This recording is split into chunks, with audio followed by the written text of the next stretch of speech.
Bien, hermanos, pues como les decía, esta es una clase especial porque vamos a concluir nuestra clase del día jueves de Ven, Sígueme, pero al mismo tiempo vamos a utilizar algunas herramientas que ya hemos estado viendo en nuestra clase de los sábados, eh, de nuestro estudio de Perla de Gran Precio con Kabbalah, para que podamos desmenuzar eh, el concepto de Jesús como el Padre. Vamos a definir de manera un poquito más precisa cómo debemos de entender esas palabras y al mismo tiempo vamos también a eh, confirmar algunos conocimientos para verificar que vamos bien. Entonces, digo, me hubiera gustado que hubiera estado los demás hermanos porque obviamente eh, esta clase va a iniciar desde donde ustedes me digan. Entonces, ¿cómo va a ser? Necesito que ustedes con su icono de cuando levantan la mano, me digan quién de ustedes ah, cree que la ley de Moisés sigue vigente en este tiempo y entiende por qué. Así al 100% que dice, yo entiendo por qué la ley de Moisés sigue vigente ahorita.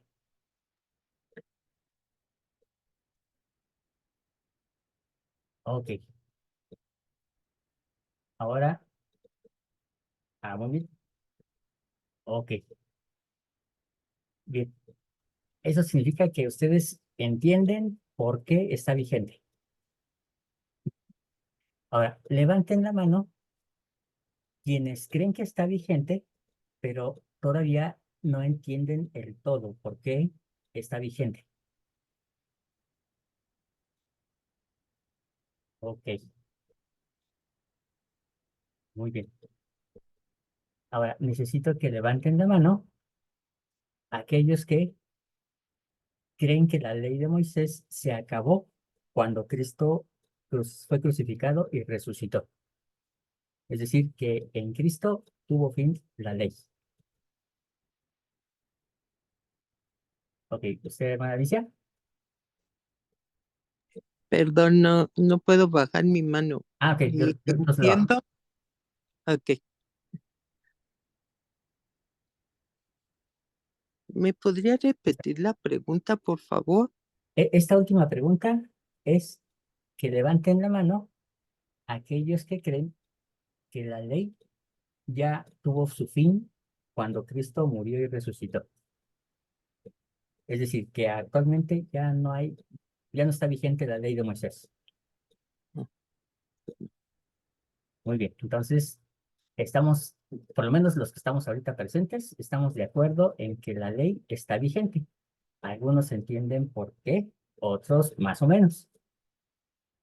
Entonces, si es algo necesario que vamos a retomar ahorita, porque obviamente eso nos va a dar el pie a pasar al tema de Cristo como el Padre. ¿Ok? Entonces, vamos rápidamente nada más a eh, dejar en claro esta parte de la enseñanza. Pero, a ver, hermanos, de los que ustedes levantaron la mano cuando decían que entienden por qué la ley de Moisés está vigente, me gustaría conocer su opinión. No importa que tal vez no sea del todo correcta. Lo que yo quiero es solamente saber para saber cómo empezar y desde dónde empezar. ¿Ok? Hermana Feli. Bueno, por lo que estuve leyendo, este, el día de hoy, son los mandamientos, ¿no, hermano?, que estamos llevando a cabo y aún siguen vigentes. Es por eso. Eso Ok, es lo que yo entendí. Gracias. bien. Hermana Alicia.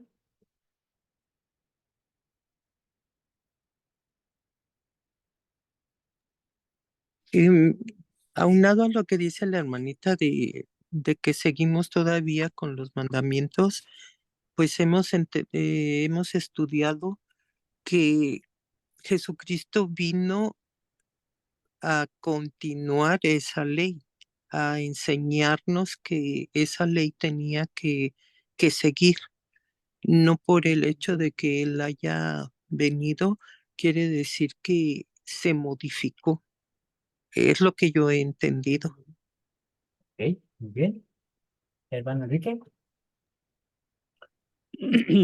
Sin hacer trampa, Juan, Sí. antes de que tú mencionaras o tuviera más información de lo que tú últimamente has dicho y aprendido, siempre que se mencionaba Doctrina y Convenios 13, que hasta que los hijos de Leví de nuevo ofrezcan un sacrificio, siempre sentía como que sí continuaba, ¿verdad? Aún sin saberlo explicar ni entenderlo. Escuchaba yo varias veces que había muerto, que se había terminado, que ya no funcionaba, pero eso era el punto que yo quería encontrar una respuesta. Pero ahora, con lo poco que he entendido de lo que tú has dicho, o sea, sí soy de los que está, pero sí me gustaría saber más. Ok. Ah, hermana, hermana Sofía. Gracias, hermano. Pues sí, ahora sí que los dos hermanos que han hablado anteriormente, pues cubren esos puntos. Yo también creo que los 10 mandamientos siguen vigentes, que que no han caducado o no se han quitado, que se han enriquecido más bien con los mandamientos que Jesucristo nos dio. Los dos mandamientos principales que cubren los 10 de hecho que Moisés nos entrega. Ujú. Y y yo también creo que Jesucristo no vino a quitarlos, sino los cumplió. Y nosotros debemos de hacer lo que él hizo y es cumplirlos también.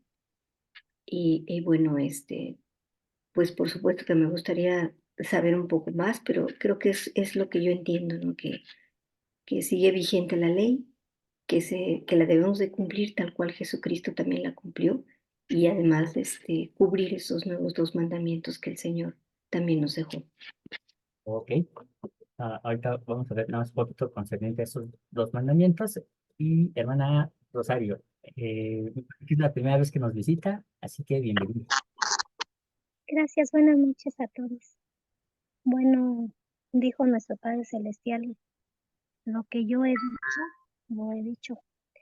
Ese versículo no lo tengo muy presente para poderlo explicar bien a la manera en cómo lo entiendo. O sea que todo lo que nuestro Padre Celestial ha dicho, eso, Él no se va a retractar de lo que ha dicho. Entonces por eso sigue vigente. Cuando aunque se haya restaurado el Evangelio, nuestro Padre Celestial ya lo ha dicho. Y siento que como son los mandamientos, o sea, no solo son 10, sino hay más mandamientos. Y, y, y bueno, bueno, eso podría decir relacionado a los mandamientos de Moisés, que esos mandamientos siguen vigentes. A lo que yo tengo como una pregunta es, antes era ojo por ojo y diente por diente, ¿Mm? si mal no recuerdo, pero ahora es como eso que decía antes en esas escrituras, no las logro discernir, hermano. Yo no sé si podría darme como pues no sé, de su conocimiento, compartirnos para poderla discernir, y eso es lo que yo puedo entender de los 10 mandamientos. Claro que sí, hermana. Muchas Sí. gracias. Bueno, perdón, no sé si quiere agregar algo más. Y todavía tengo falta de conocimiento para discernir las escrituras y el poder, el poder saber que nuestro Padre Celestial siempre nos dice, o sea, hay cosas las cosas que Él ha dicho están dichas, o sea, no hay vuelta de hoja, así lo entiendo. Muy bien. Oh, Eso es y, correcto. ok, gracias. No, gracias a usted, hermana. Y en verdad, eh, así es, cuando Dios ha declarado algo, es porque permanece para siempre y es vigente, porque obviamente Dios es eterno y lo ha declarado como un principio eterno. Obviamente hay cosas que sí se han implementado para los hijos de Israel cuando estuvieron en el desierto y se han ido modificando a través del tiempo. La Torá, la ley de Moisés, no es estática. Obviamente, mientras estuvieron en el desierto, perdón, eh, cumplía unas características. Cuando entran a Jerusalén, algunas de esas características cambian porque obviamente ahora ya no son nómadas, sino ahora son sedentarios, están en un lugar específico y entonces las cosas van cambiando. Cuando Jerusalén se vuelve la capital, entonces vuelven a ver algún cambio y entonces así continuamente se han ido modificando algunas cosas, pero los mandamientos tal cual Dios los dictó permanecen como estatuto perpetuo.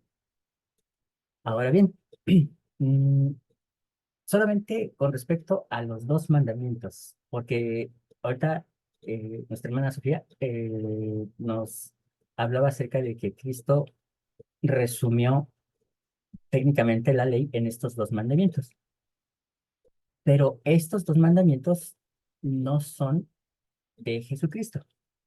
Estos dos mandamientos pertenecen a la Torá. Por ejemplo, ah, en Levítico 19, en el versículo 17, dice lo siguiente: no aborrecerás a tu hermano en tu corazón. Ciertamente reprenderás a tu prójimo y no consentirás que él peque. 18. No te vengarás ni guardarás rencor a los hijos de tu pueblo, sino que amarás a tu prójimo como a ti mismo. Entonces, este mandamiento, el segundo gran mandamiento, es de la Torá. El primer gran mandamiento lo encontramos en Deuteronomio. Es, de hecho, es conocido en todo Israel como Shema. El Shema es la declaración más importante que puede decir el pueblo de Israel. Shema significa escucha, y escucha significa atiende, o sea, escucha y obedece. Shema, oh Israel, Jehová nuestro Dios, Jehová uno es. Y amarás a Jehová tu Dios con todo tu corazón, con toda tu alma y con todas tus fuerzas. Entonces, este es el primer gran mandamiento y eh, El Salvador, como buen judío que es, eh, tenía que conocer el Shema y declararlo con todo el énfasis que se ha declarado desde que Moisés lo plasmó en Deuteronomio.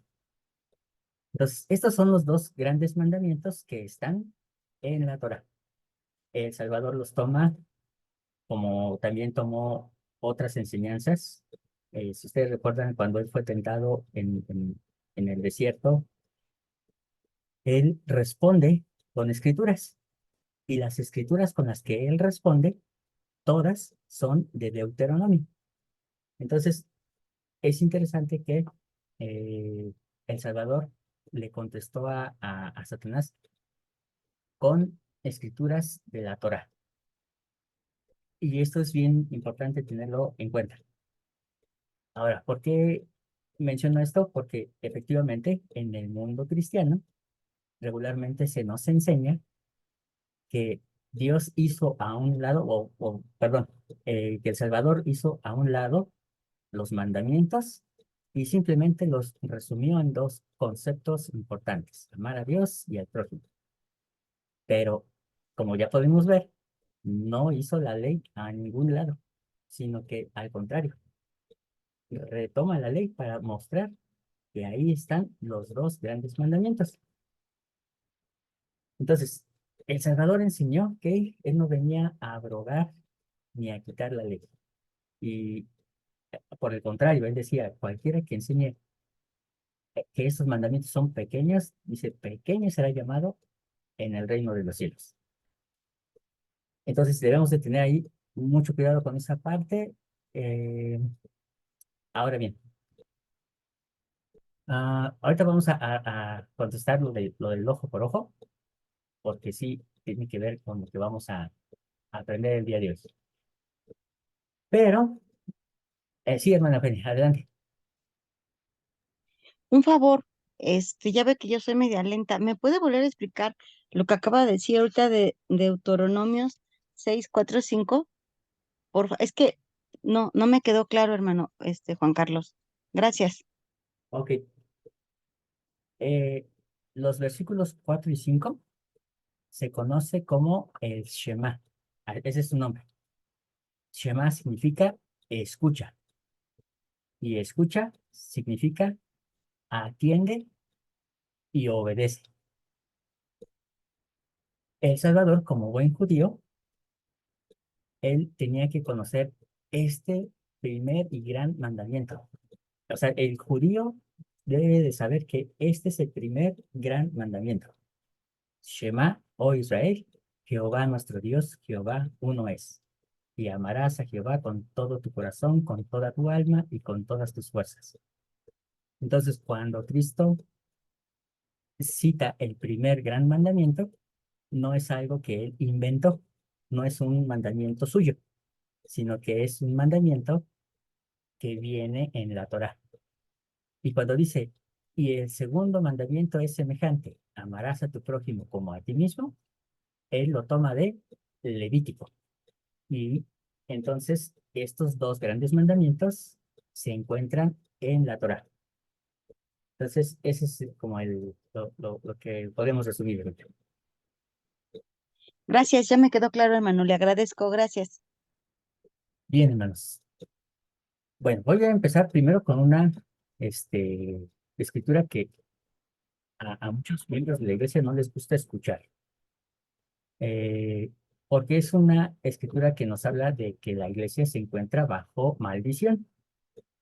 Cuando algunos hermanos les digo la escritura, me dicen: ay, pero ahí no dice maldición, dice condenación.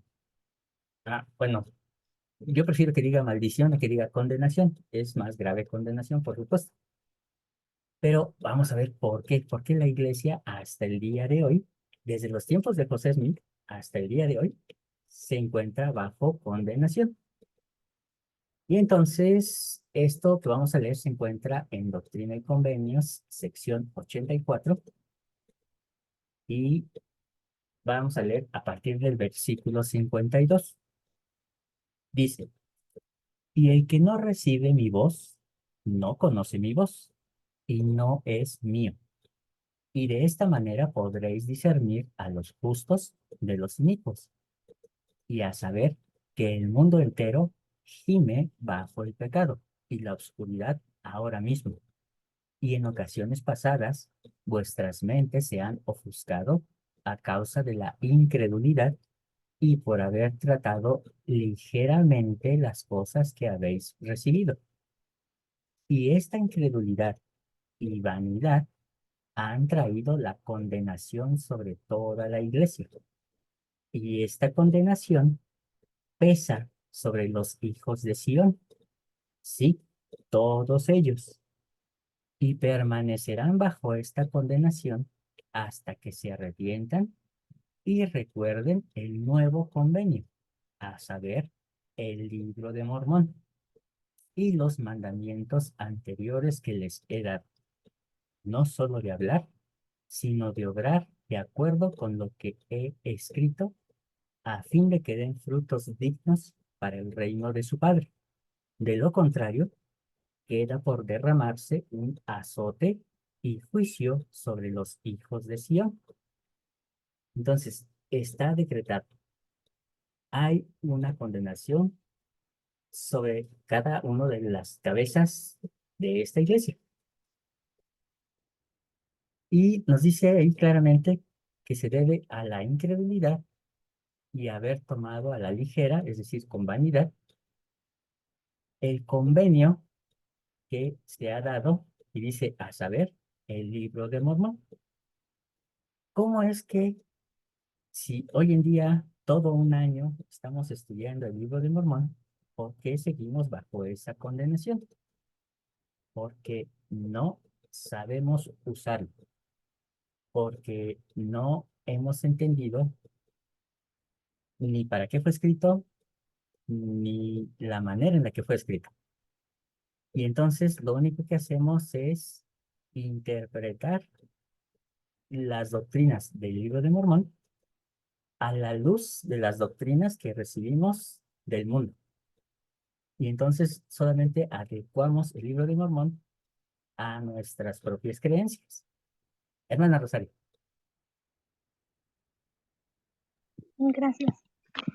Eh, el poder, dice, primero les quiero compartir una escritura que amo y atesoro. Primero tenemos que aprender o apreciar o atesorar el saber que cuando hicimos convenios, cuando nosotros nos bautizamos, porque nosotros decidimos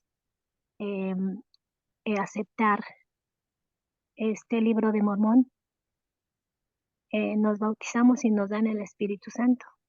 Y le digo a nuestro Padre Celestial, tú no me diste un espíritu de cobardía, sino de poder, amor y dominio propio. El poder lo recibo de lo que son los libros canónicos y voy a hablar exclusivamente del Libro de Mormón.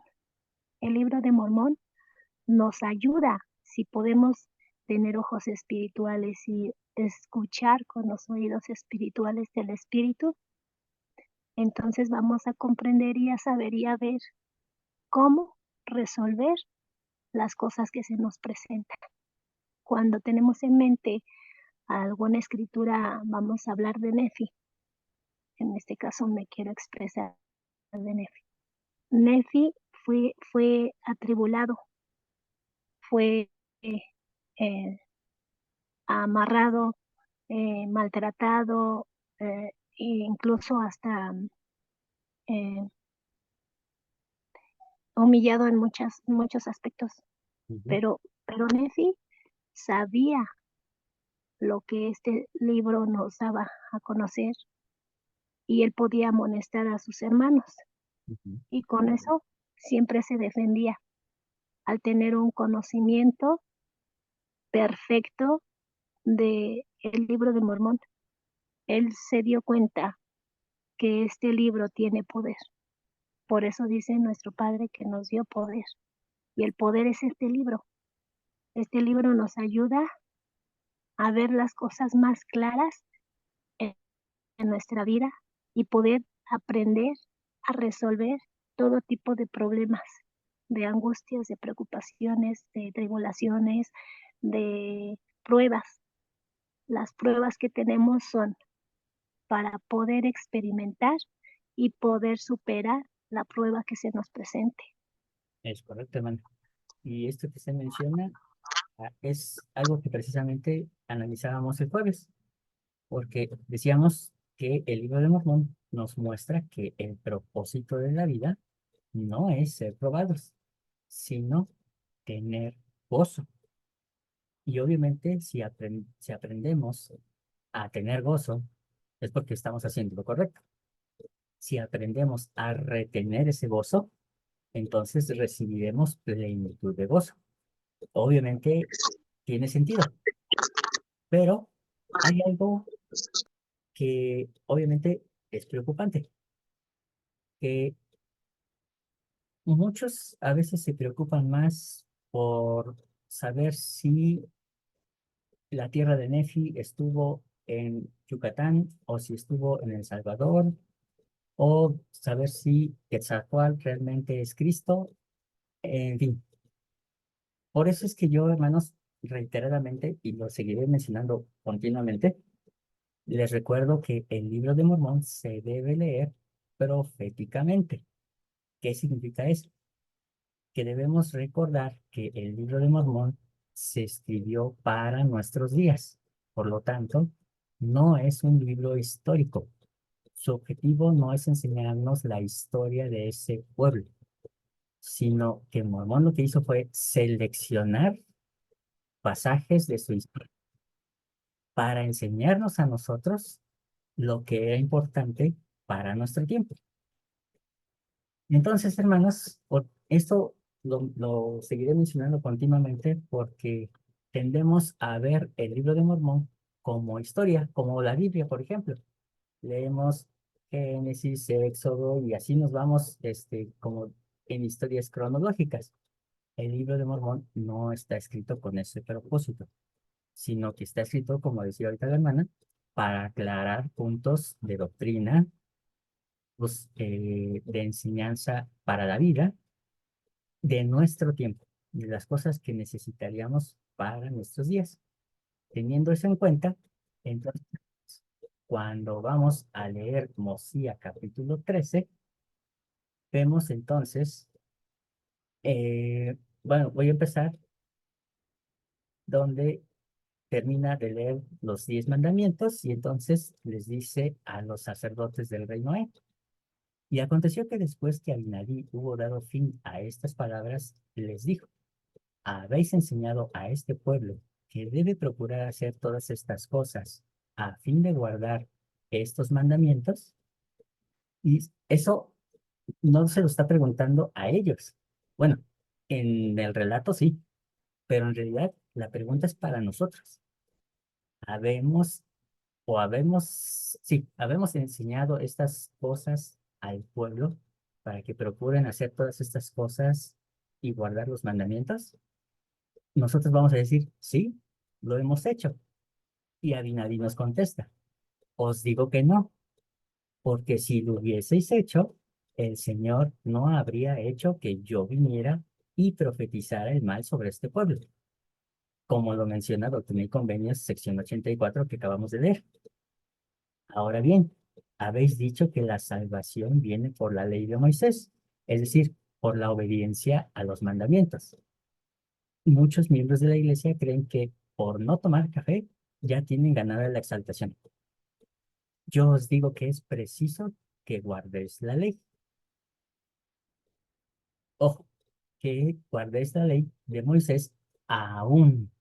Entonces, Abinadí nos está diciendo que en nuestros días debemos guardar la ley de Moisés. Mas os digo que vendrá el tiempo cuando ya no será necesario guardar la ley de Moisés. Entonces, eso todavía es un tiempo futuro, porque estas palabras son para nosotros, no son para los de su tiempo. Ese es el gran conflicto que hay con el libro de Mormón. Y obviamente lo tomamos y lo adaptamos a las doctrinas cristianas que existen en el mundo. Ese es un gran error. Hermana Rosario. Gracias. Si recordamos estas palabras que nos dice ser felices y para siempre. El poder tener ese conocimiento y discernir las palabras que vienen en el libro de Mormón nos ayudan a tener felicidad porque nos enseña a superar un desafío, por ejemplo. Recuerdo mucho lo que decía usted de Abinadí. A veces nosotros, el no tener una claridad en la mente y un corazón también bien dispuesto para poder para poder llevar a cabo lo que nos está enseñando. Eso nos lleva a veces a no tener felicidad porque nos angustia o nos preocupa algo que dice también, ¿no? No os preocupéis porque tenemos las respuestas cada vez que acudamos a nuestro libro de Mormón. Atesoremos lo que nos está dando de conocimiento y a la vez la sabiduría la adquirimos cuando ya sabemos que es verdad que una palabra o una escritura nos está mostrando cómo resolver. Ujú. Así es. Ahorita me viene a la mente, Sí, gracias. Ahorita me viene a la mente que anteriormente pues amo mucho el libro de Mormón porque me ha ayudado a superar y muchos desafíos que he vivido y también me ha ayudado a tener aún más fe a nuestro Padre Celestial y a la expiación de su Hijo Jesucristo me llena de gozo que podemos tener esa esperanza de la segunda venida y sí, sí. estar gozosa porque viene y no temer. Entonces, este libro es lo que nos da. Me están viniendo varias escrituras, pero no quiero extenderme más. Gracias. Gracias, hermana. Y esto que usted menciona es sumamente importante, porque obviamente el objetivo del libro de Mormón es dar testimonio de Cristo, el judío, el gentil, el amanita, sepan que Cristo es el Salvador del mundo y el Hijo de Dios. No obstante, obviamente hay una parte que también el libro de Mormón cumple como función, y es la de apoyar a la Biblia. El libro de Mormón nos lleva a la Biblia para que nuevamente tengamos fe en ella. Hoy más que nunca, la Biblia es un libro sumamente atacado. En su momento también no fue el libro de Mormón, por supuesto, pero hoy en día la Biblia es sumamente atacada porque hay evidencias arqueológicas que demuestran que la Biblia ha sido manipulada y está mal escrita. Y entonces, obviamente, eso ha generado una escalada de incredulidad. Y entonces, obviamente, nos encontramos en tiempos de oscuridad que se van a ir agravando todavía más. Menciono esto porque finalmente estas palabras de Abinadí, hermanos, deben de también llevarnos no solamente a creer en Cristo, a creer en el Padre y su plan, sino también a creer en la ley de Moisés, a creer en lo que fue escrito en Génesis, Éxodo, Números, Levítico y Deuteronomio. Leerlos, escudriñarlos, porque entonces, si no encontramos a Cristo en la ley, entonces dice el Salvador, escudriñar estas escrituras, refiriéndose a la ley de Moisés, porque en ella os parece que tenéis la vida eterna, pero ellas son las que testifican de mí. Entonces, si no encontramos a Cristo en la ley, obviamente estamos en problemas. Ah, bueno, rápidamente, antes de que se me acabe el tiempo. Dice, y ahora os digo, que se hizo necesario que se diera una ley a los hijos de Israel. Sí, una ley muy estricta, porque eran una gente de dura cerviz, presta para hacer el mal y lenta para acordarse del Señor Dios. Aquí la pregunta, hermano, sería si ha cambiado esa perspectiva del ser humano. Ahora ya somos prestos para hacer el bien y somos rápidos para acordarnos del Señor nuestro Dios. Desde mi punto de vista, creo que no. Y obviamente, si la ley de Moisés era estricta y decimos erróneamente, pero decimos que Cristo trae una ley mayor, entonces imagínense, o sea, qué tan condenados estaríamos por no obedecer ni siquiera la ley de Moisés. Entonces estaríamos perdidos. Pero por eso es que se inventaron la dispensación de la gracia, donde dicen, ya no es necesario obedecer nada. Cristo ya nos salvó y ahora sí, el que es salvo para siempre. El versículo 30 dice, por tanto, les fue dada una ley. Sí, una ley de prácticas y ordenanzas. Una ley que tenían que observar estrictamente de día en día para conservar vivo en ellos el recuerdo de Dios y su deber para con él. Mas he aquí os digo que todas estas cosas eran símbolos de cosas futuras. Y aquí me detengo para abrir la siguiente sesión y vamos a explicar esto de los símbolos de cosas futuras. ¿Vale?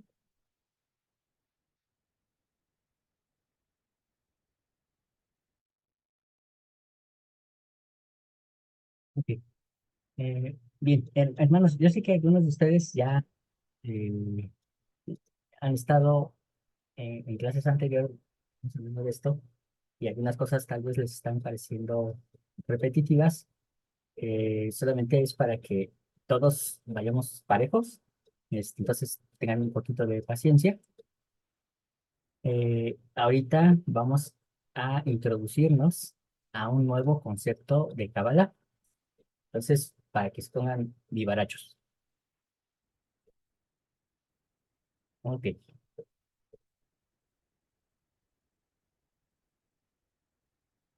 Abinadi nos dice que las cosas que se declararon en la ley eran símbolos de cosas futuras.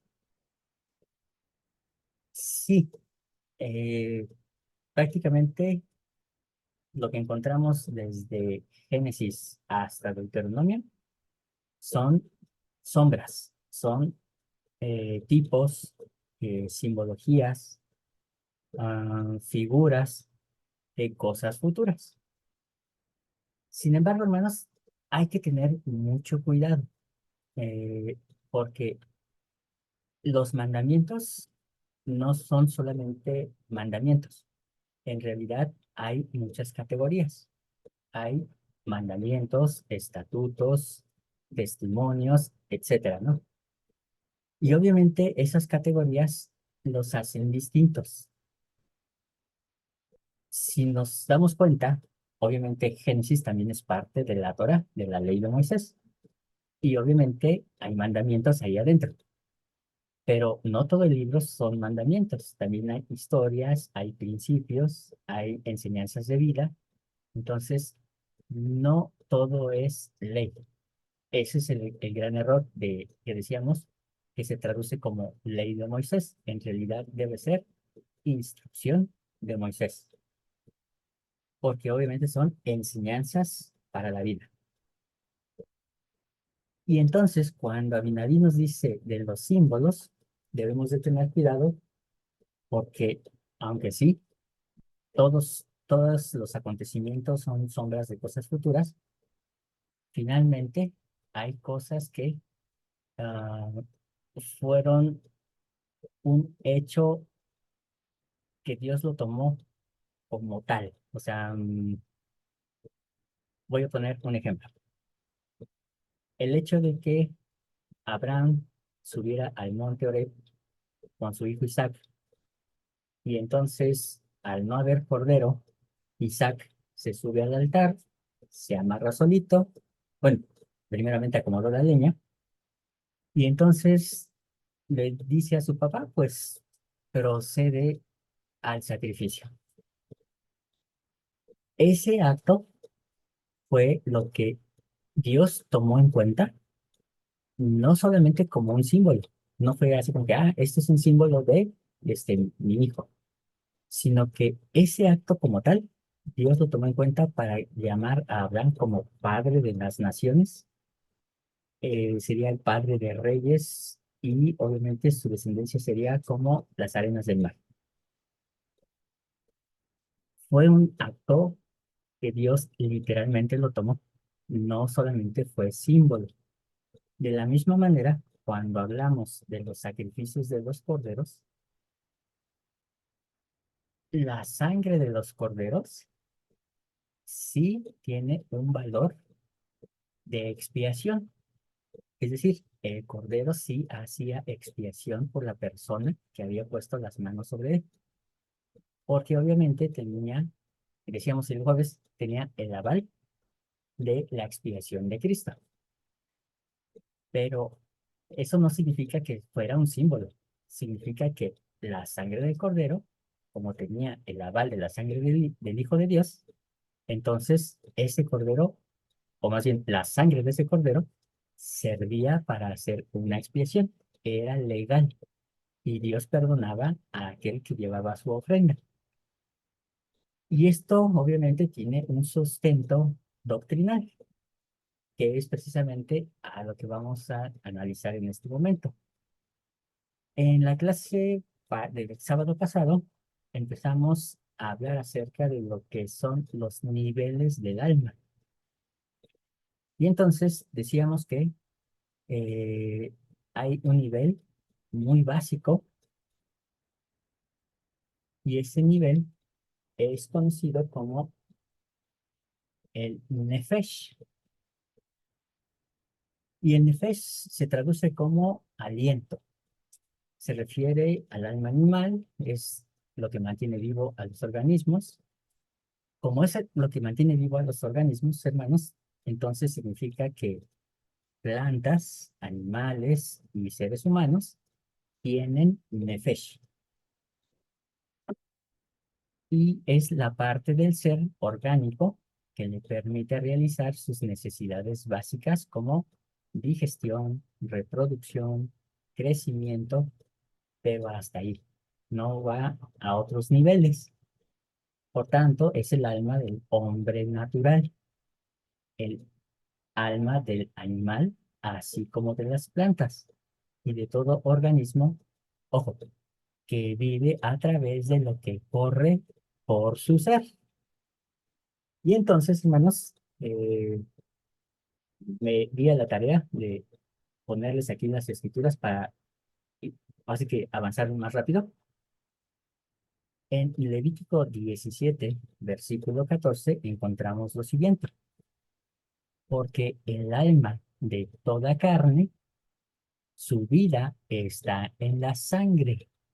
Por tanto, he dicho a los hijos de Israel, no comeréis la sangre de ninguna carne. Lo siento por aquellos que les gusta la moronga. Porque la vida de toda carne es su sangre. Cualquiera que la comiere será cortado. Entonces, esto no es solamente palabra de sabiduría, es un principio de expiación. El alma de toda carne, su vida, está en su sangre. Por lo tanto, su nefesh está en la sangre. Dejen que alguien se de sangre y entonces se va su nefesh. Por lo tanto, el Señor ha mandado que nadie debe de comer la carne con su sangre, porque ahí está el nefesh. En la traducción de José Smith de Génesis 9, versículo 10, y me encantó haber encontrado este pasaje, porque muchas veces he escuchado a hermanos que incluso en la misión, obviamente de manera muy tonta, nos llegábamos a burlar de los testigos de Jehová por este principio. Pero José Smith lo enseña, o lo corrige más bien, de la siguiente manera. Pero la sangre de toda carne que os he dado para alimento será derramada sobre la tierra, la cual le quita la vida, y la sangre no comeréis, porque ciertamente no se derramará la sangre, sino únicamente para alimento, para preservar vuestras vidas. Sangre de todo animal la demandaré de vuestras manos. Y el que derrame sangre de hombre, por hombre, su sangre será derramada. Va de nuevo. El que derrame sangre de hombre, por el hombre, su sangre será derramada, porque el hombre no derramará la sangre del hombre, porque un mandamiento doy, que el hermano de todo hombre preservará la vida del hombre, porque a mi propia imagen he hecho al hombre. O en otras palabras, quien mata a otra persona es como si estuviera matando a Dios, porque es la imagen y la semejanza de Dios. Obviamente son palabras grandes, palabras fuertes. Y entonces ahí va el principio del ojo por ojo. Ahí es donde comienza esta ley de retribución, donde si alguien mata a una persona, entonces dice, por una persona tiene que morir. Dios permite la pena capital en esta vida. Y solamente como brevario cultural, en Génesis 9, versículo 10, el Señor permite que las personas coman carne. Entonces, ¿qué comían antes? Si vamos al libro de Génesis, cuando el Señor le habla a Adán, le dice que comerá de todas las hierbas.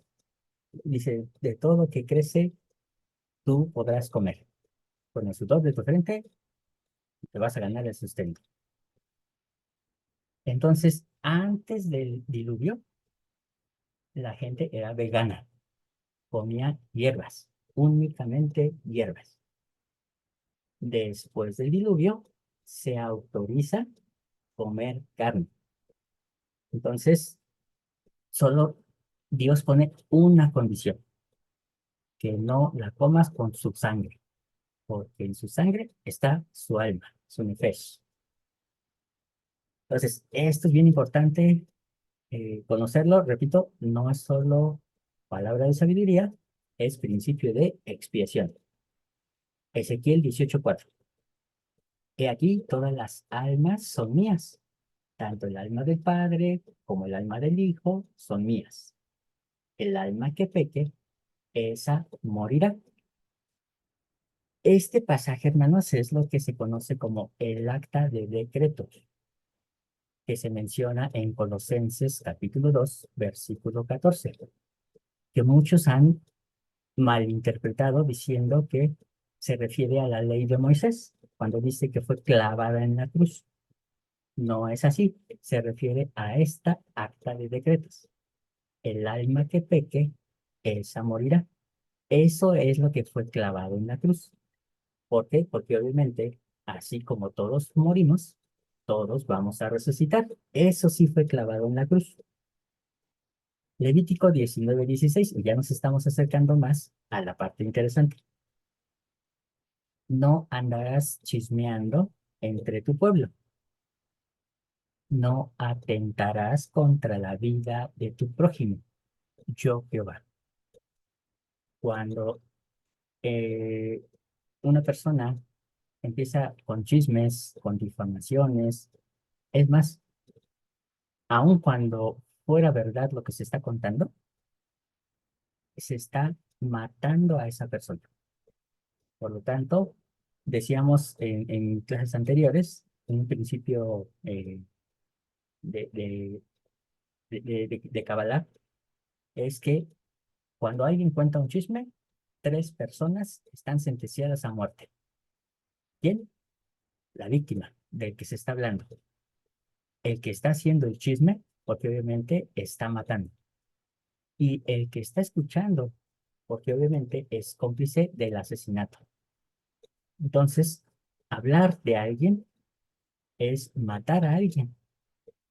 Y entonces, obviamente, ya hemos visto que cualquiera que mata a alguien tiene derecho a que por el hombre pueda morir. En 1 Juan 3, versículo 14 dice, nosotros sabemos que hemos pasado de muerte a vida, porque amamos a los hermanos. El que no ama a su hermano permanece en la muerte. todo aquel que aborrece a su hermano es homicida. Y sabéis que ningún homicida tiene permanentemente vida eterna en él. De ahí, hermanos, es la importancia de perdonar a todos los hombres. Y el Señor dice, yo me ocupo de a quien quiera yo perdonar, pero tú preocúpate de perdonar a todos, porque si no perdonas, en ti permanece el homicidio. Entonces, obviamente ¿cuál es la idea? La idea es preservar el nefesh. Deuteronomio 19:18. Y los jueces inquirirán bien. Y si resulta ser falso aquel testigo que testificó falsamente contra su hermano, entonces le haréis a él como él pensó hacer a su hermano. Así quitarás el mal en medio de ti. Y los que queden oirán y temerán, y no volverán a hacer más una maldad semejante en medio de ti. Y tu ojo no tendrá compasión, vida por vida, ojo por ojo, diente por diente, mano por mano, pie por pie. Pero esto, hermanos, no significa que se cortaban las manos o que se sacaban los ojos o que se tumbaban los dientes. Significa que es el principio de retribución. Si obviamente yo estoy demandando a mi prójimo y le estoy exigiendo que me pague 20 cabezas de ganado,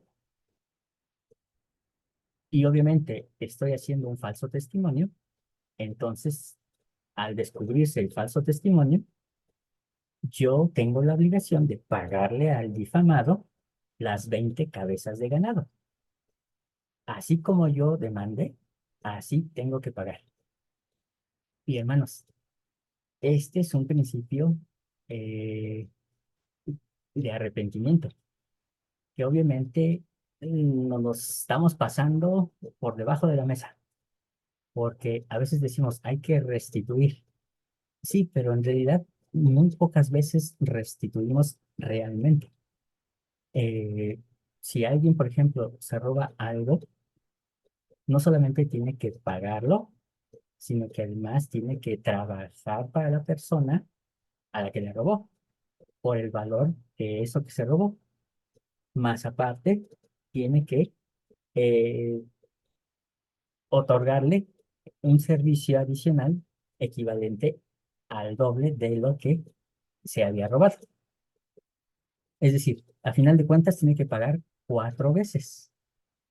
Realmente no conozco a alguien santo de los últimos días que haya cometido algún error y lo haya tenido que pagar 4 veces. Eso es lo que establece la ley. Pero obviamente, como vivimos en el, y digo entre comillas, el tiempo de la gracia, creemos que no es necesario ser justos, sino solamente hacer lo que podamos. Ese es un gravísimo error. Hermana, espero que vaya quedando más claro lo que significa ojo por ojo y diente por diente. Levítico 17:10. Y cualquier hombre de la casa de Israel o de los extranjeros que peregrinan entre ellos, que coma sangre alguna, yo pondré mi rostro contra esa persona, que coma sangre, y la talaré de entre su pueblo, porque la vida de la carne está, perdón, en la sangre está, y yo la he dado para hacer expiación. ¿Para qué sería la carne, hermanos? Digo, ¿para para qué hacer sería la sangre? Para hacer expiación. Exacto, para hacer expiación. Entonces, la sangre, hermanos, no solamente empezó a circular por la caída, sino también tiene un propósito. Y un propósito de ellos es hacer expiación sobre el altar por vuestras almas, por lo cual la misma sangre hará expiación por el alma. Éxodo 24:5. Y envío a jóvenes de los hijos de Israel, los cuales ofrecieron holocaustos y sacrificios, becerros, como ofrendas de paz a Jehová. Y Moisés tomó la mitad de la sangre y la puso en tazones, y esparció la otra mitad de la sangre sobre el altar. Y tomó el libro del convenio, es decir, la Torá, y lo leyó a oídos del pueblo, el cual dijo: haremos todas las cosas, así como con el rey Benjamín, que Jehová ha dicho, y obedeceremos. Entonces Moisés tomó la sangre y la roció sobre el pueblo, así como cuando se da el agua bendita, y la empezó a salpicar entre todo el pueblo. Y él dijo: he aquí la sangre del convenio que Jehová ha hecho con vosotros sobre todas estas cosas. Ahora, hermanos, ¿qué notan de raro en esta escritura? Tiene que ver con la sangre. Les doy tantito tiempo para que lo dice. Hermana Rosario. Gracias. Bueno, sé que nos va a dar una buena respuesta de esto, nos va a dar de su conocimiento y muchas gracias. Pero no sé si yo pude entenderlo bien o no. Dice que roció la sangre en todos nosotros. ¿Ah? Entonces es cuando Jesucristo, Él derramó hasta la última gota de su cuerpo la sangre por nosotros, porque Él dio su vida por nosotros. Muy bien, ya nos estamos acercando, hermana. Muy bien. Ahora, fíjense cómo dice la expresión. Moisés tomó la mitad de la sangre y la puso en tazones, y esparció la otra mitad de la sangre sobre el altar. Y entonces, de ahí se vuelve a saltar a los tazones y dice: y tomó el libro del convenio y leyó a oídos del pueblo. Y bueno, después de que dijeron todo eso, Moisés tomó la sangre de los tazones y la roció sobre el pueblo.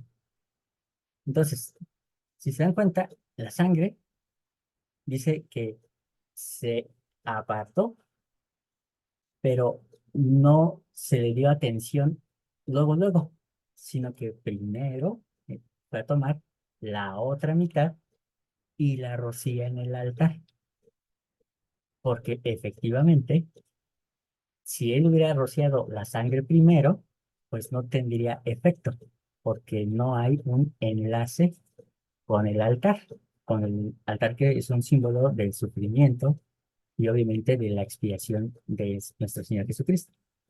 Pero ojo, así como Moisés salpica la sangre, y obviamente eso significa que nos da cobertura, que le da cobertura al pueblo, eh, así también nosotros también debemos derramar nuestra sangre. Y no significa que vamos a ir a un altar y vamos a dividir los tazones, ¿verdad?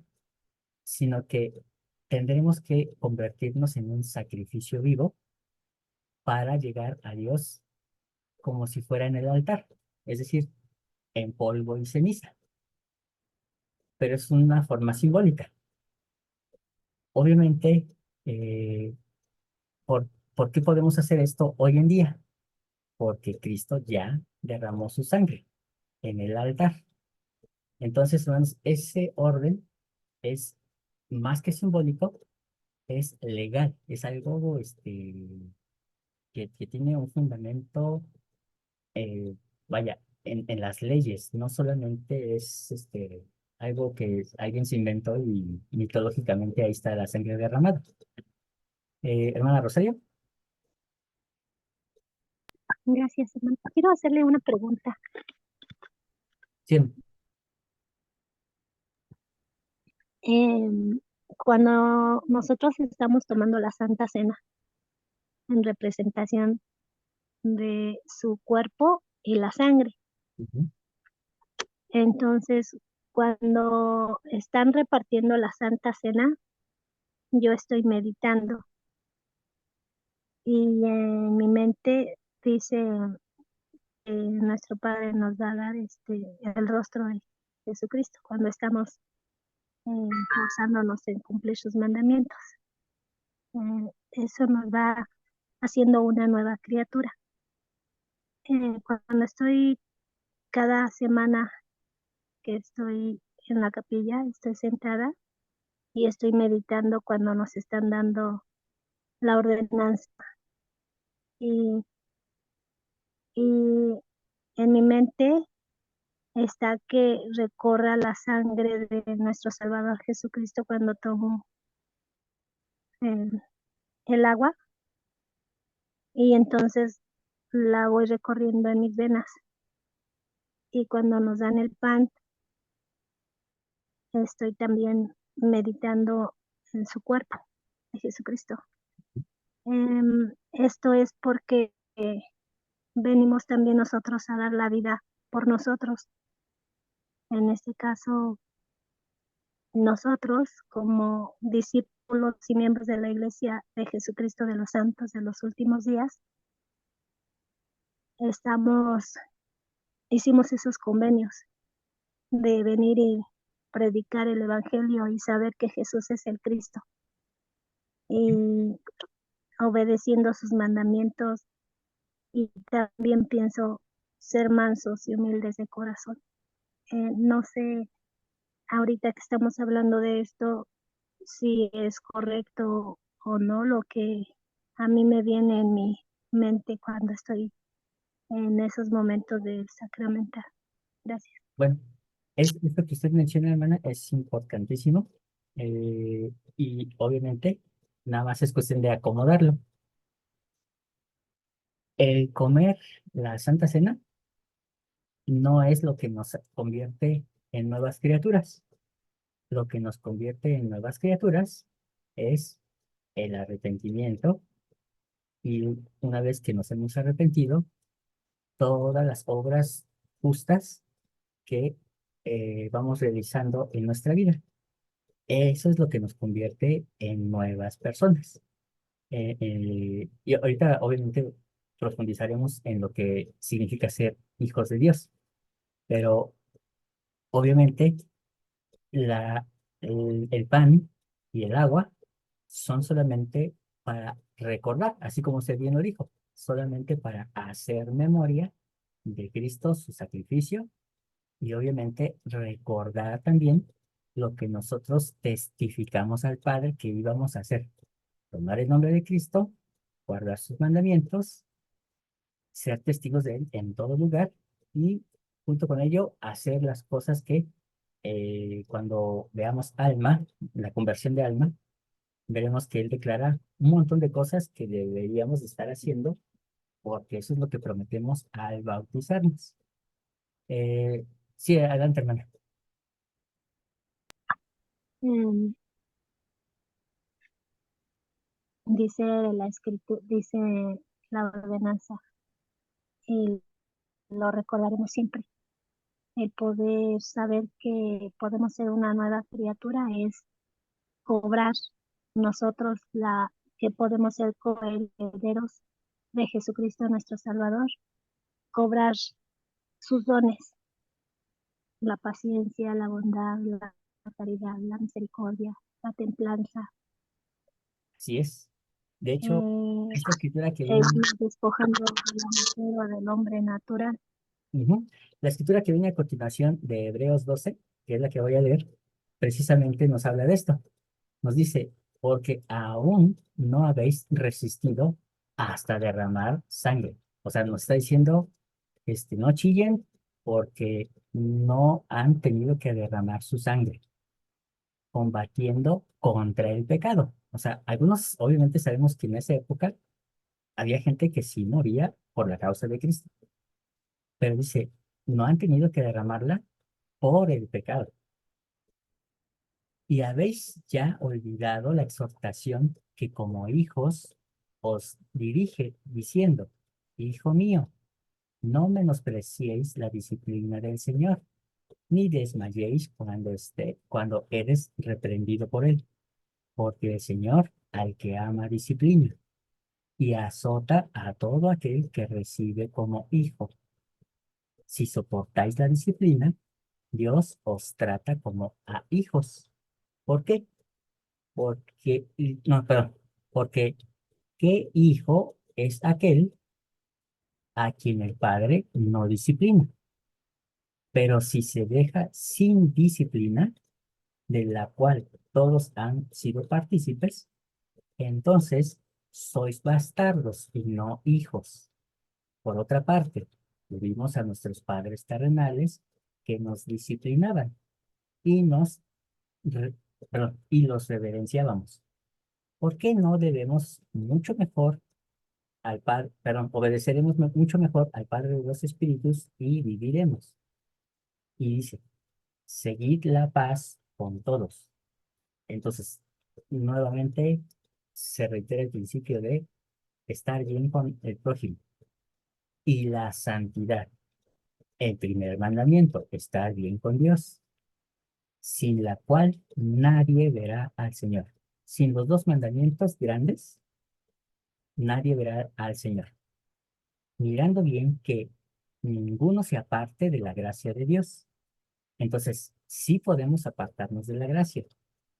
No sea que alguna raíz de amargura, ojo, porque la raíz de amargura viene a causa de la forma en la que nosotros miramos el mundo, en la forma en la que miramos nuestras pruebas. Entonces, esa raíz de amargura es la que nos puede sacarnos del camino. Brotando, dice, os estorbe, y por ella muchos se han contaminado. Pero vosotros os habéis acercado al monte Sión, a la ciudad del Dios vivo, a la Jerusalén celestial, a la compañía de muchos millares de ángeles, y a la asamblea y a la iglesia de los primogénitos, o sea, de los Elohim, que están inscritos en el cielo, en los cielos, perdón, es en plural. Y a Dios, el juez de todos, ojo con eso de juez, Dios, el juez de todos, y a los espíritus de los justos, hechos perfectos. Y a Jesús, el mediador del nuevo convenio, y a la sangre rociada, que habla mejor que la de Abel. Y nosotros podríamos preguntarnos, ¿y qué tiene que ver Abel en todo esto? Ya en alguna clase anterior hablamos precisamente sobre eso, que se creía que por la sangre de Abel había expiación de pecados. Y entonces, desde aquella época hasta el día de hoy, los judíos siguen creyendo que la sangre de justo de esa generación salva a esa generación. Y entonces es algo que debemos de tener mucho cuidado porque está demostrando el autor de Hebreos que la sangre de Cristo no salva a una generación, salva a todas las generaciones. Y está mostrando que es una expiación infinita. Entonces, por eso dice que la sangre rociada que habla mejor que la de Abel. Y entonces, hermanos, estas escrituras que hablan sobre la sangre, que hablan sobre el alma, sobre la vida en la sangre, nos hacen referencia al Nefesh, el primer nivel básico bueno, hablando del ser humano, ¿no? Que es lo que nos mantiene vivos. El Nefesh, hermanos, es el que tiene la necesidad de ir al baño. ¿Se acuerdan que una vez les pregunté, quién es el que quiere ir al baño? ¿El espíritu o el cuerpo? Bueno, en realidad no es ni el espíritu ni es el cuerpo, es el Nefesh. Y obviamente, hermanos, cuando ustedes lean los pasajes y los analicen en su idioma hebreo, van a descubrir que cada vez que se menciona alma o cada vez que se menciona vida en la sangre, hace referencia al Nefesh. ¿Y por qué es importante conocerlo? Porque obviamente, hermanos, el Nefesh es lo que nos mantiene vivos y lo que nos hace ser hombres naturales. Pero sin ese Nefesh, hermanos, pues obviamente simplemente moriríamos. Y hay que agradecer a que Dios nos permite tener este nivel de alma. Pero como les decía, si nos dejamos ahí, en ese nivel, obviamente seríamos otra cosa más que animales. ¿Qué es lo que nos hace salir de ese nivel? Es precisamente el Shema, ese mandamiento de Deuteronomio 6, versículo 4, que es el primer mandamiento. Y hermanos, ojo, este Shema es lo que nos saca de este nivel del alma para elevarnos a otro nivel mucho mejor, que es conocido como el nivel Ruach, o en otras palabras, el nivel espíritu. Y repito el Shema: escucha, oh Israel, Jehová nuestro Dios, Jehová uno es. Y amarás a Jehová tu Dios con todo tu corazón y con toda tu alma y con todas tus fuerzas. Cuando ustedes leen esto en el Antiguo Testamento, se está usando la palabra nefesh, el alma animal. Pero cuando el Salvador cita el Shema, obviamente lo cita en hebreo y ya no usa la palabra nefesh, sino que usa otra expresión diferente, que es, ay, perdón, se me fue el nombre de la palabra.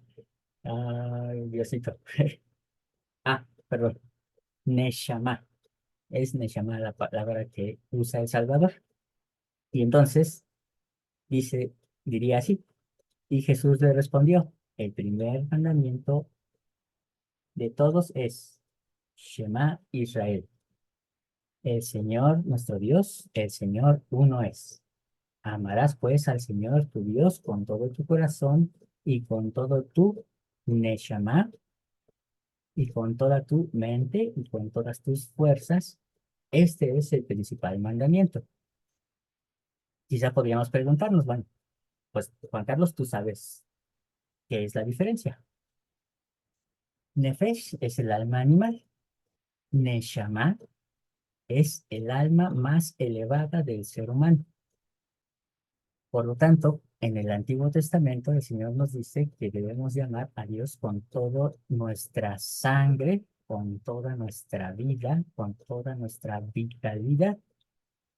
Pero cuando el Salvador nuevamente cita el Shema y cambia la palabra Nefesh por Neshama, significa que entonces tenemos que amarlo con todos nuestros sentidos espirituales que nos convierten en un Mesías.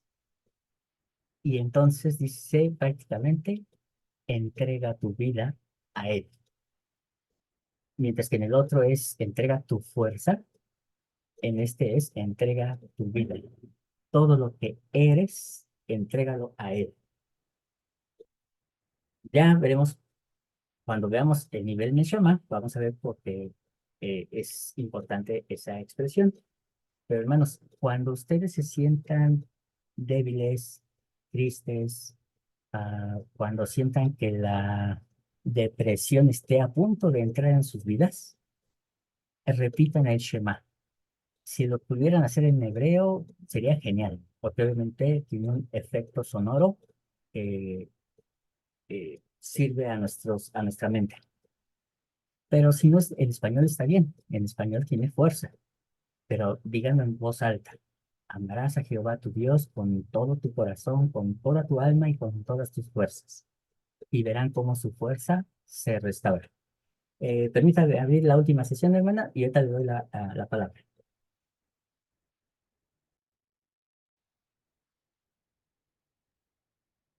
Bueno, lo ves que no había avanzado mucho. Ok, ahora sí. Entonces, teniendo esto en cuenta, hermanos, la razón por la que les expliqué, aparte de que es parte de la lección del día de hoy, en nuestro tratado de lo que estamos viendo sobre el discurso de Abinadí, cuando él habla de los símbolos Y yo he escuchado a muchos hermanos decir que esos corderos eran símbolo de Jesucristo. No está mal. Eh, digamos que sí son un símbolo, pero obviamente sería una crueldad infinita que Dios permitiera que esos corderos murieran solamente por didáctica. O sea, nada más para enseñarle al pueblo cosas que ellos jamás iban a ver. Entonces, no es eso. La sangre es para expiación. La sangre de los corderos legalmente sí hacía expiación. Entonces, no era solamente simbólica. ¿Por qué menciono esto? Porque obviamente cuando veamos el concepto de pecado, vamos a ver que también hay niveles de pecado. Y entonces la sangre de los corderos cubría cierto nivel, pero había un límite, ya no podía cubrir más. Y entonces era necesaria una expiación infinita que cubriera la otra parte que esa sangre de los corderos no alcanzaba a cubrir. Porque obviamente si se hacía expiación legal ante Dios a través de los corderos. Ok, bueno, ahorita ya se está grabando, afortunadamente, ahora sí ya. Gracias por recordarme, hermanos. Dice, hermano, ¿nos puede, por favor, mandar en el grupo cómo decir el primer mandamiento, pero no en español? Ah, ok. Claro que sí, hermanos. Voy a hacer la grabación y se los mando al grupo. Ah, y entonces dice, y bien, ¿entendieron la ley? Os digo que no. No todos entendieron la ley. Una vez más, acuérdense, no le está hablando, Abinarí no le está hablando a esa gente, le está hablando a nosotros. Entonces, ¿entendieron la ley? Y él dice, os digo que no, no todos entendieron la ley. Y esto a causa de la dureza de sus corazones, pues no entendían que ningún hombre podía ser salvo sino por medio de la redención de Dios. Ojo, la redención de Dios. No está hablando de la redención de Cristo, sino menciona Dios. Pues aquí, ¿no les profetizó Moisés concerniente a la venida del Mesías y que Dios redimiría a su pueblo? Sí, y aún todos los profetas que han profetizado desde el principio del mundo, ¿no han hablado ellos más o menos acerca de estas cosas? Y entonces, hermanos, obviamente aquí es donde nos vamos a quedar. ¿Por qué razón? Porque debemos de entender una vez más lo que pasó con Josías. Y como de ustedes ya les he contado un poquito, Josías trajo una reforma. Y en esa reforma era derribar los altares de otros dioses y todas las imágenes de acera. Obviamente eliminó la figura del Padre Celestial, eliminó a la Madre Celestial y entonces solamente se quedó Dios. Y ese Dios era Yahvé. Cuando Abinarí nos habla de la redención de Dios, nos habla de la redención del Dios Yahvé. Y entonces, técnicamente, Abinarí está siguiendo esta misma línea. Para que obviamente, les menciono esto para que tengamos la claridad de que no es el Dios Padre, porque el Dios Padre ya había sido eliminado con el rey Josías. Y entonces, hermanos, ¿qué ocurre aquí? Que al ser eliminada esa figura, entonces el concepto de Dios se vino a trastornar completamente, de tal forma que eh, hoy en día se cree en una Trinidad que jamás la Biblia menciona.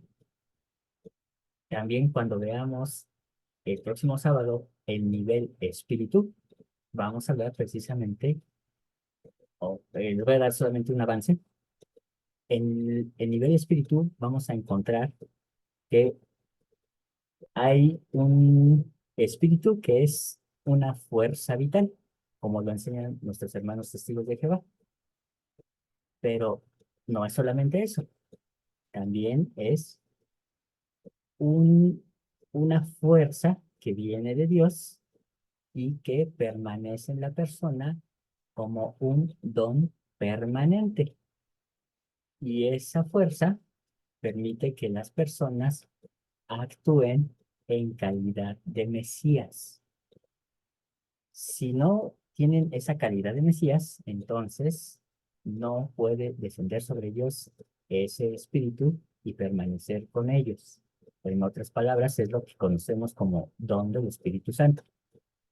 Entonces, vamos a ver cómo es que el don del Espíritu Santo nos convierte en Mesías. Y por último, es la figura del Espíritu de Dios como sus atributos. Y esos atributos son los que nosotros recibimos eh, a través de la luz que viene de Dios. Y entonces nos saca de ese nivel animal para llevarnos a un nivel espiritual, donde ya empezamos a manejar conceptos, ideas, sentimientos, emociones. Ya empezamos a ser empáticos con el prójimo. Obviamente nuestra vida se mejora y se perfecciona, pero también sufre. Eh, Tener el espíritu no es ya gratis. Duele tener el espíritu, pero es un avance. Nos está haciendo más semejantes a Cristo. Pero obviamente, hermanos, la Trinidad, lo que se enseña como Trinidad, no existe. No existe eh, algo llamado Dios Padre, Dios Hijo, Dios Espíritu Santo, donde los tres son uno, físicamente.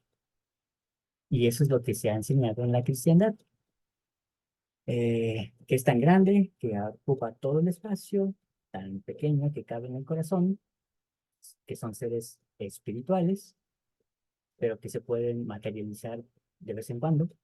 Entonces, o sea, es una especie de monstruo que sí, no encaja en ninguna de las escrituras.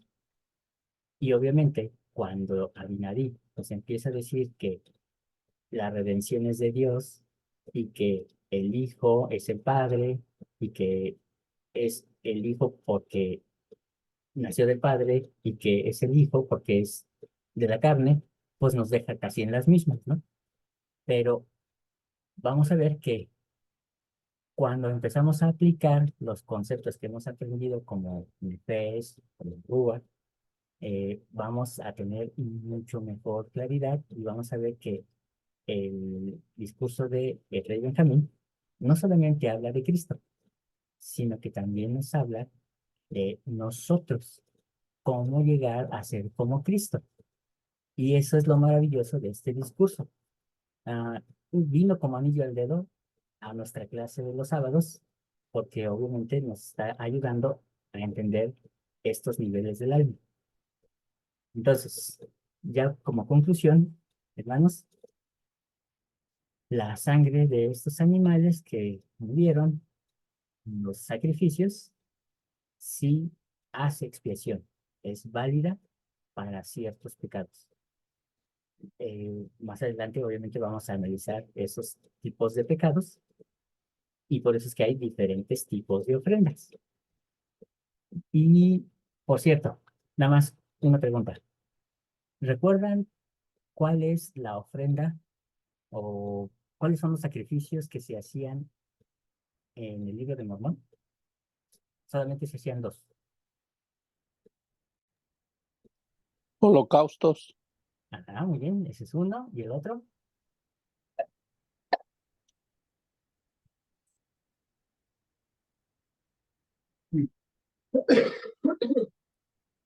Se le conoce como ofrendas. Algunos les llaman también sacrificios. Sacrificios y holocaustos. Ahora, los holocaustos son donde se consumía el animal hasta que se hiciera cenizas. Y el sacrificio era donde se partía en dos Una parte se quemaba totalmente, era la parte destinada a Dios, y la otra parte era para los miembros de la familia y se tenía que comer absolutamente todo. Si algo sobraba, se quemaba hasta convertirlo en cenizas. Bueno, estos sacrificios, hermanos, que se mencionan en el libro de Mormón, y una vez más le recuerdo, es profético, es decir, está hablando de nosotros en nuestro tiempo. Nosotros hacemos holocaustos y sacrificios o ofrendas. Y tal vez alguien dirá, no es cierto, nosotros no llevamos ningún animal.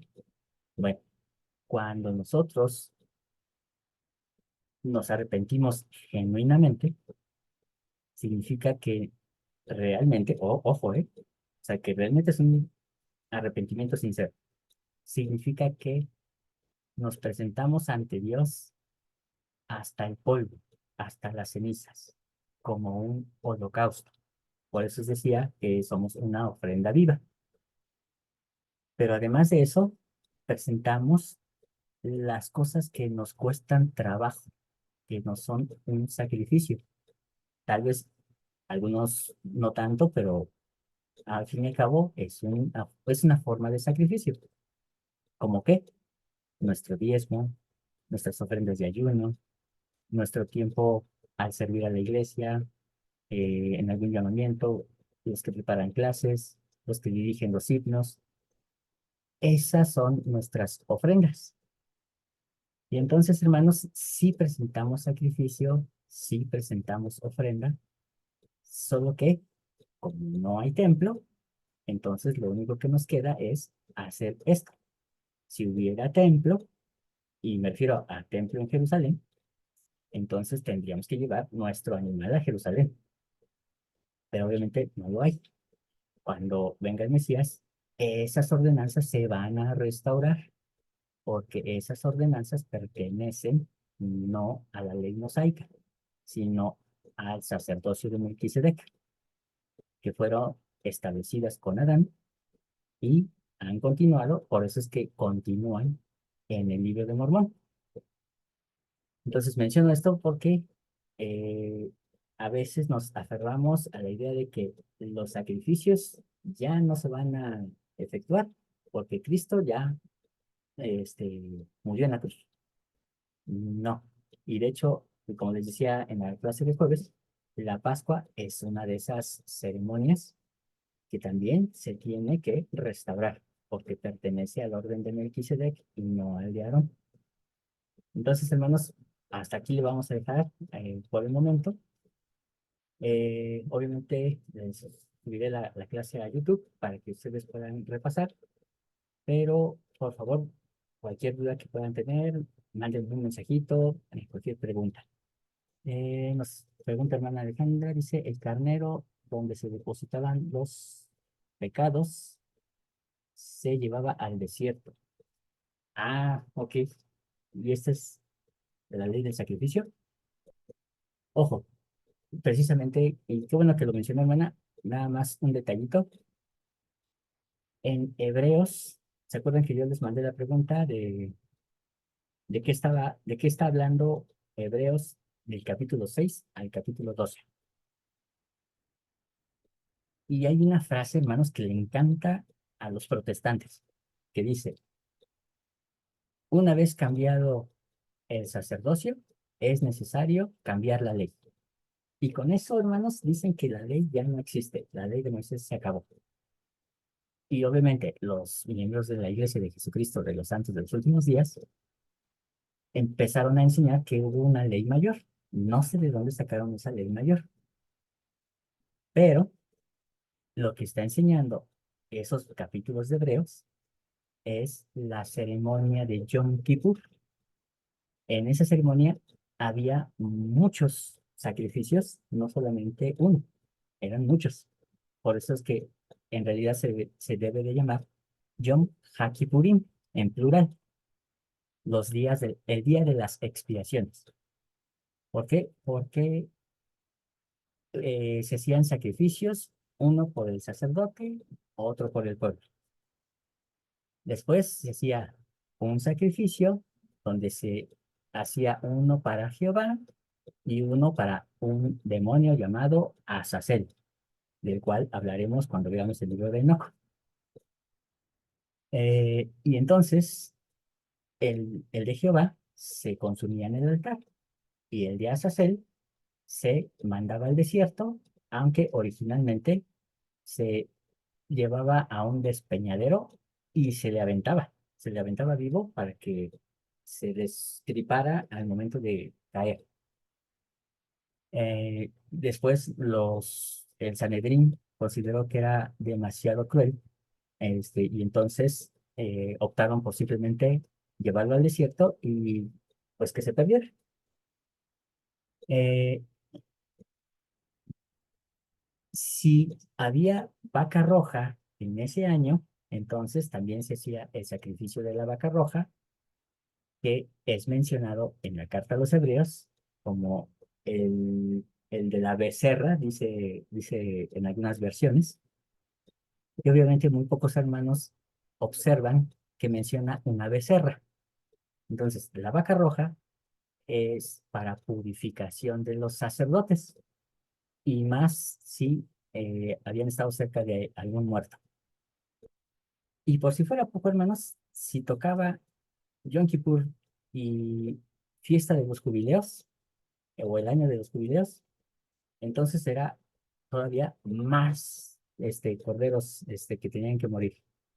Pero la ceremonia se cerraba con el sacrificio de un carnero, no de un cordero. El carnero nos hacía recordar, o bueno, al pueblo de Israel le hacía recordar a Isaac. Isaac, si ustedes recuerdan, fue sustituido no por un cordero, sino por un carnero. ¿Cuál es la diferencia? El cordero es un bebecito, un macho cabrío joven, mientras que el carnero es un rey, y el carnero con astas representa a Cristo como rey. Entonces, el grande y postrer sacrificio no se ha hecho, apenas se va a hacer.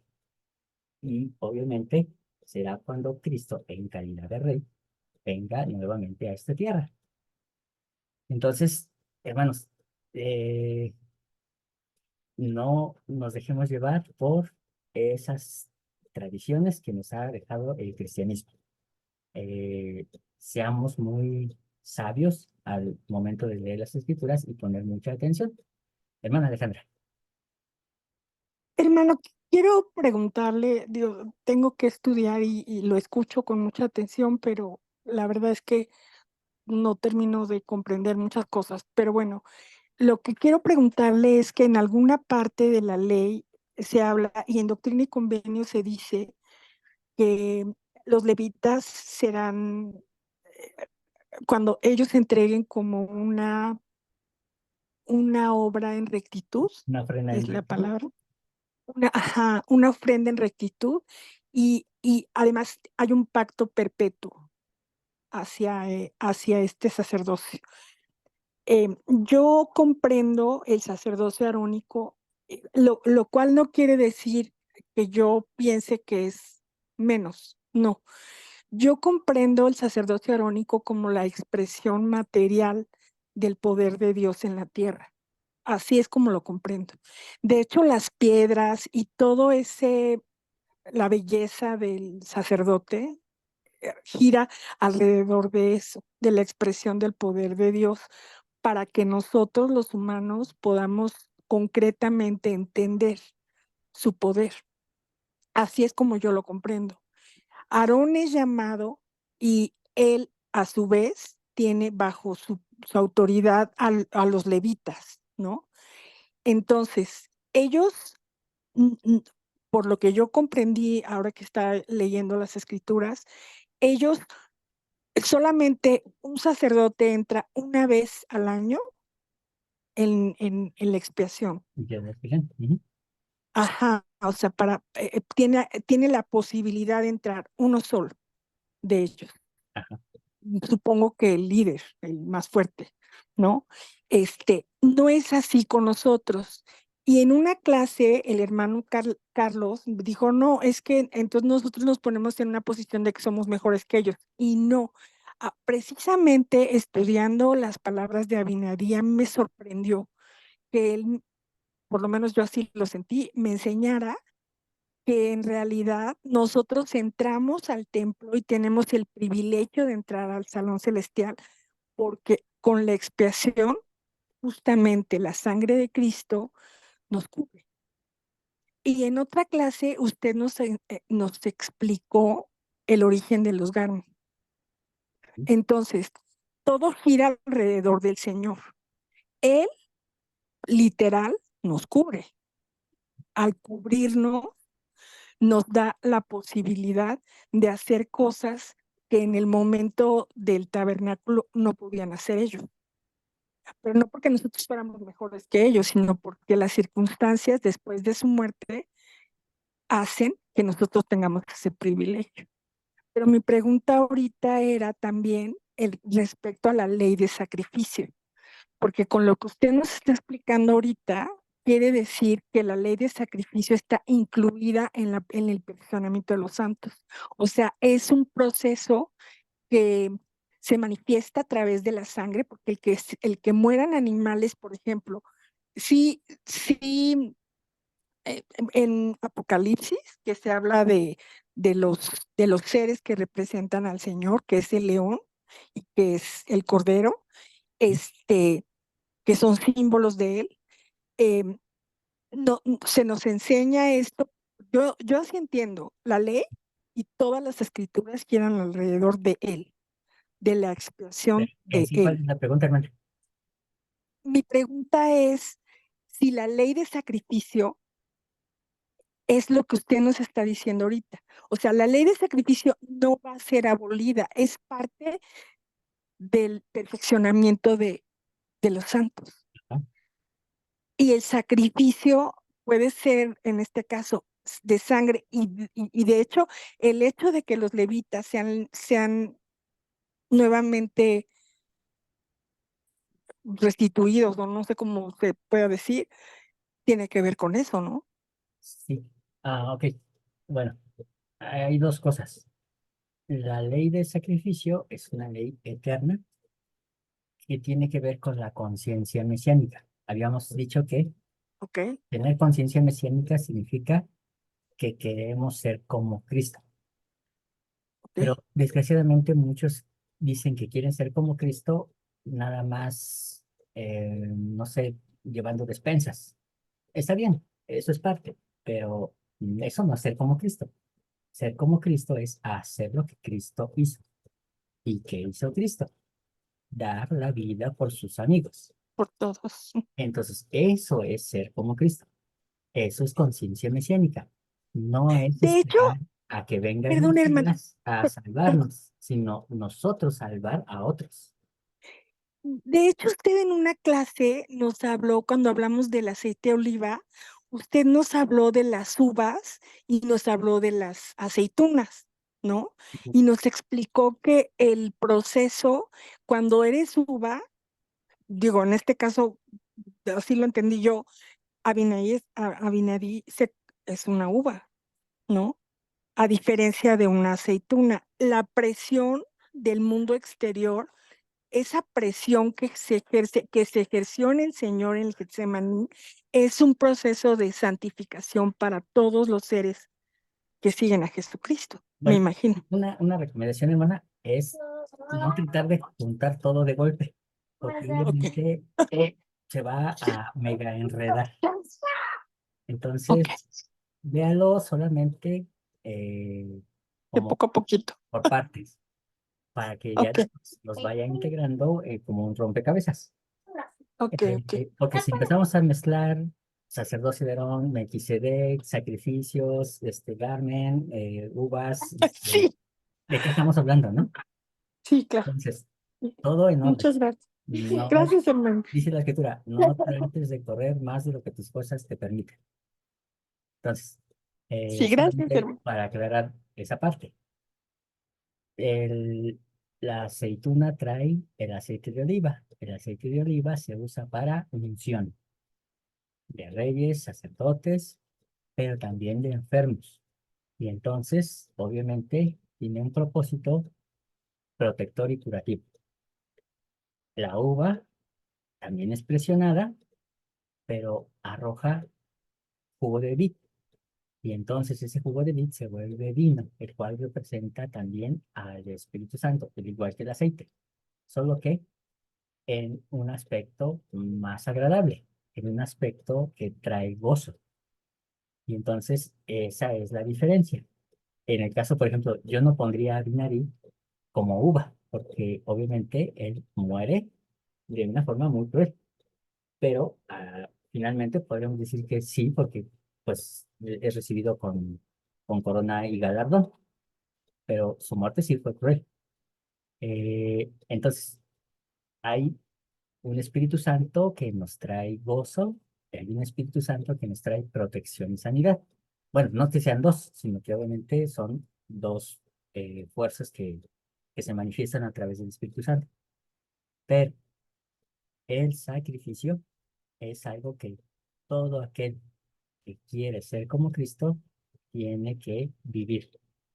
Y es algo más que simplemente llevar despensas. Ah, por eso es que es importante ese concepto de conciencia mesiánica. Eh, lo que hizo Cristo nos convierte en hijos. Y el convertirnos en hijos nos da derecho a entrar a la casa del papá. Entrar a la casa del papá es estar en el lugar santísimo, pero es por la gracia de Cristo, no por ningún sacrificio que hagamos nosotros, sino por Él. Entonces, hasta aquí le dejamos. Tranquilos, ya se nos acabó el tiempo, nos queda solamente un minuto. Gracias, hermanos, gracias por el esfuerzo que hacen y gracias por, eh, obviamente, tratar de entender todas estas cosas. Que el Señor les bendiga, que les dé mucho éxito en esta semana, protección y cenen rico y a dormir. Los quiero mucho, cuídense. Igualmente, Juan, gracias. Buenas noches. Buenas noches. Gracias, hermano.